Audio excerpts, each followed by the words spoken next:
Esta noche, en Sin Censura, para hablar largo y tendido, en exclusiva, en nuestros estudios, la consejera presidente del INE, Guadalupe Tadei, y me da mucho gusto que se haya concretado por fin este diálogo que, le advierto, va a ser intenso.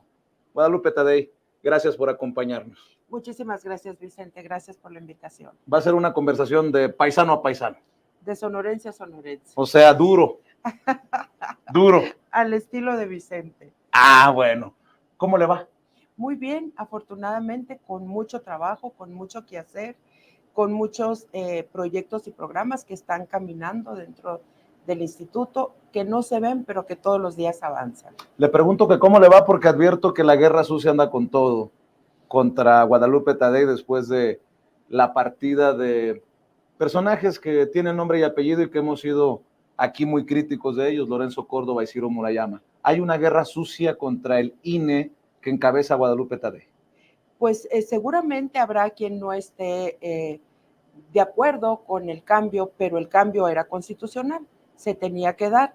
Así es que estamos aquí hoy por hoy y habrá otros muchos que están muy contentos, además hay que decirlo, o que están acompañando este proyecto, como acompañamos muchos en otro momento los proyectos administrativos y de gestión de los las diferentes presidencias que se fueron ocupando.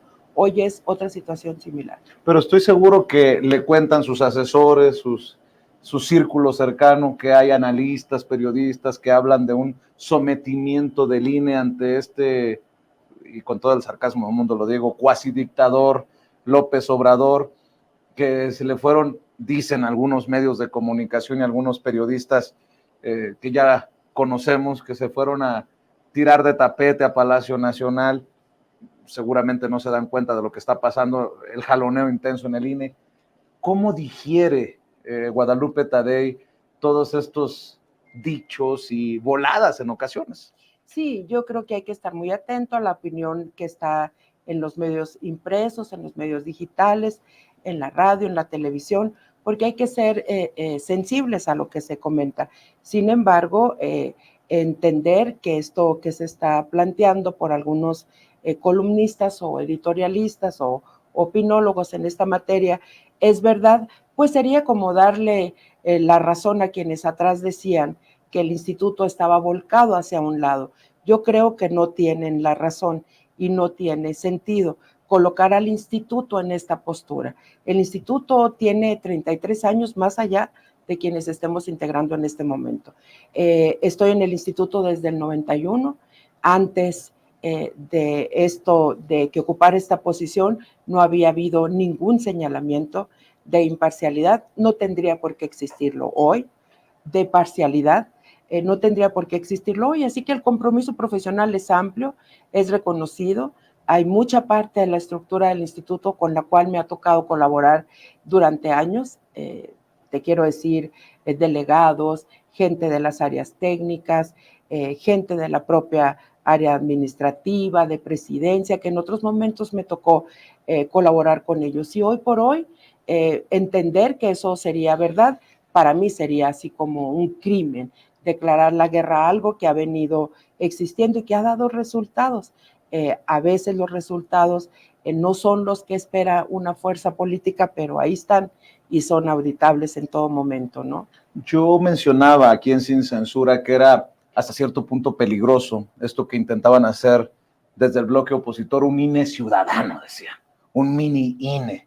Yo decía, eso ya es ser muy perverso, porque además estaba integrado por exconsejeros, ¿no?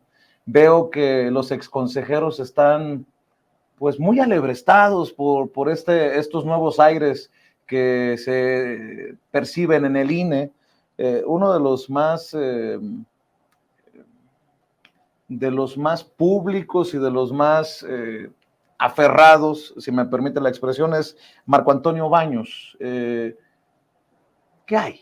¿Qué hay detrás de declaraciones, de acciones, que al final terminaron no volando, porque no funcionó esto del mini INE, pero de que están dispuestos muchos a convertirse en una zancadilla, eso que ni qué. Sí, Vicente, yo primero debo de decir que me da mucho gusto que hayan recapitulado que hayan recapacitado, que hayan reflexionado que no se le podía llamar mini INE. Y cambiaron toda su tónica y su discurso. Y sí, estoy pendiente y atenta a lo que sucede en un modelo de participación política y en el otro modelo de participación política que había iniciado con anterioridad. Quiero decirte que yo respeto muchísimo al maestro Marco Antonio Baños en su calidad de consejero mientras él estuvo ahí. Me sorprende que diga que este tipo de reuniones no se debieran de hacer, porque hace alusión específicamente a la reunión con los gobernadores. Digo, si alguien fue un hombre preocupado por tener una relación cercana con todos los gobernadores del país, pues es justamente el consejero Marco Antonio Baños, y lo hizo durante toda su gestión, lo cual es de aplaudirse. ¿Por qué? Porque justamente estamos frente al Sistema Nacional Electoral, en donde nos convoca a los gobiernos locales y al propio Instituto Nacional Electoral en dos materias fundamentales, en materia presupuestal y en materia de seguridad.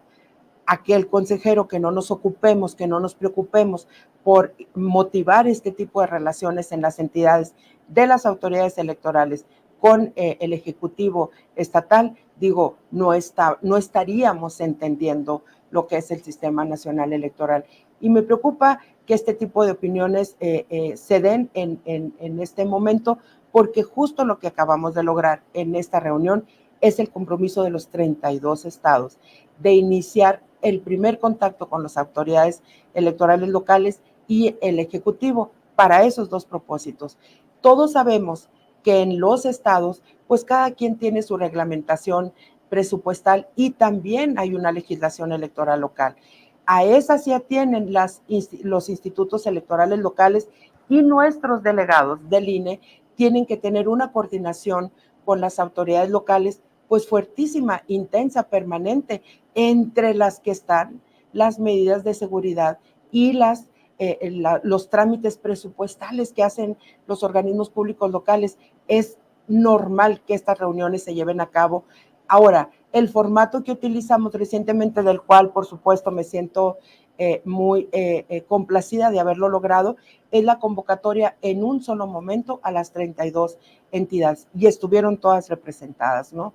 En tiempos pasados se hacían recorridos por las entidades para ver este tipo de asuntos. Hoy, en un solo evento, tuvimos el compromiso de las 32 entidades. Yo creo que eso es de lo que tenemos que estar hablando, lo que sí está haciendo bien el instituto, lo que sí está adelantando en tiempo y forma. No podemos dejar a la deriva el tema de la seguridad en las entidades, porque tampoco es atribución nuestra la seguridad. Tenemos percepciones, tenemos acciones que tomar, tenemos la responsabilidad de poner, por ejemplo, Vicente, la casilla única. En las entidades, a partir del 2014, ya no existe una casilla para la elección local y una casilla para la elección federal. ¿Cómo no ocuparte del tema cuando estamos ante la inminente concurrencia de todo el país en un proceso electoral? Me parece que hay que rescatar y hay que destacar lo que se tiene que destacar, lo que sí está haciendo y está caminando el instituto.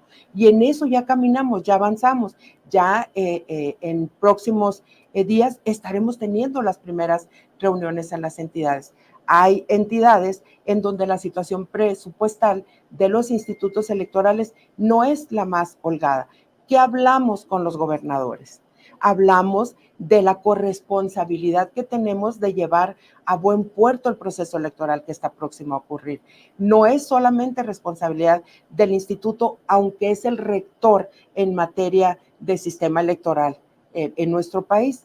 Por eso se le denomina Sistema Nacional Electoral a partir del 2014. No hay para dónde hacernos, es algo que nos debe de ocupar.